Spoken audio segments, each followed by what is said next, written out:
Welcome back, boys and girls. Today we're going to read Curious George Takes a Job. As you know, George is a very energetic little monkey. Can you guess what kind of job he's going to get? Do you think that he will be good at it?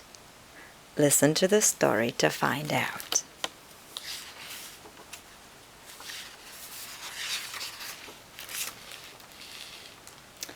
This is George. He lived in the zoo. He was a good little monkey, but he was very curious. He wanted to find out what was going on outside the zoo. One day, when the keeper was not paying attention, George got hold of the key for the cage. When the keeper discovered what had happened, it was too late. George was gone. Where was George?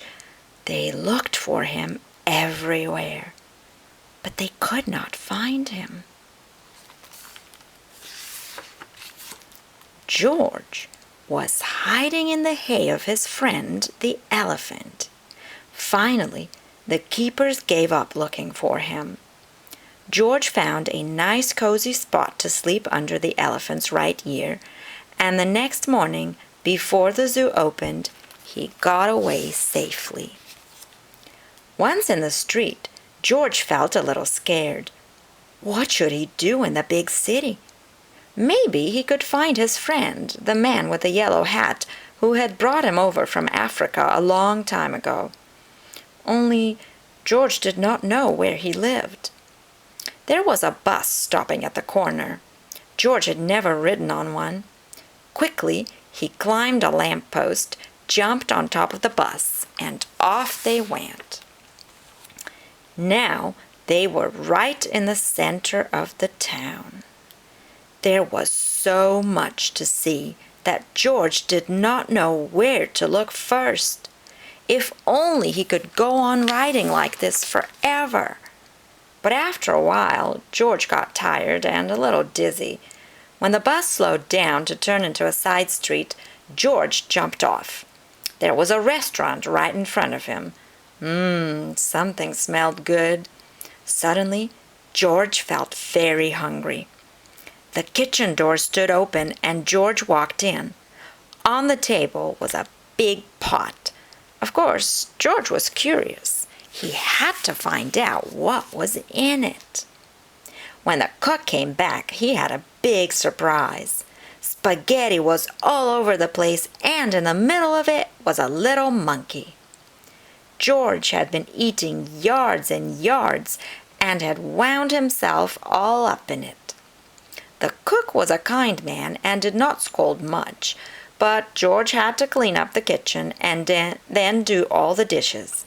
My, what a lot of them there were! The cook was watching George. "You're lucky to have 4 hands," he said. "You can do things twice as quickly. I have a friend who could use a handy little fellow like you to wash windows. If you would like to, I will take you over to him." So they went down into the subway and took an uptown train to the cook's friend, who was an elevator man in a skyscraper. "Sure, I can use you, George," the elevator man said. "I will give you what you need for the job. You can start right away. But remember, you're here for washing windows. Never mind what people inside the house are doing. Don't be curious, or you'll get into trouble." George promised to be good, but little monkeys sometimes forget. George was ready to start. My, how many windows there were! But George got ahead quickly, since he worked with all 4 hands. He jumped from window to window, just as he has once jumped from tree to tree in the African jungle. For a while, George stuck to his work and did not pay any attention to the people inside. Of course, he was curious, but he remembered his promise. In one room, a little boy was crying because he did not want to eat his spinach. George did not even look, but went right on with his work. In another room, a man was taking a nap and snoring. George was sorry it was not his friend, the man with the yellow hat. He listened to the funny noise for a while, then went on working. But what was going on in here? George stopped working and pressed his nose against the window. 2 painters were working inside. George was fascinated. Painting looked like a lot more fun than washing windows. The painters were getting ready to go out for lunch. The minute they left, George climbed inside. What wonderful paints and brushes they had! George could not resist. An hour later, the painters came back. They opened the door and stood there with their mouths wide open. The whole room had changed into a jungle with palm trees all over the walls, and a giraffe and 2 leopards and a zebra. And a little monkey was busy painting himself on one of the trees. Then the painters knew what had happened. Luckily, George was close to a door. He ran out as fast as he could. After him ran the 2 painters, then the elevator man, and then the woman who lived in the place. "Oh, my lovely room," cried the woman. "Don't let him get away." George headed for the fire escape. George reached the end of the fire escape. The others had not caught up with him yet. Here was his chance. They could not jump, but George could easily jump down and escape. In a moment, he would be safe. Poor little George. He had forgotten that the pavement was hard as stone, not like the soft grass of the jungle. Too bad. The fall broke his leg, and an ambulance came to take George to the hospital. "He got what he deserved," said the woman, "making my apartment look like a jungle indeed." "I told him he would get into trouble," the elevator man added. "He was too curious." George had to lie in bed with his leg high up in a plaster cast. He was very unhappy. And it had all started out so nicely. If only he had not been so curious, he could have had a lot of fun. Now it was too late. But next morning, George's friend, the man with a big yellow hat, was buying his newspaper. Suddenly, he got very excited.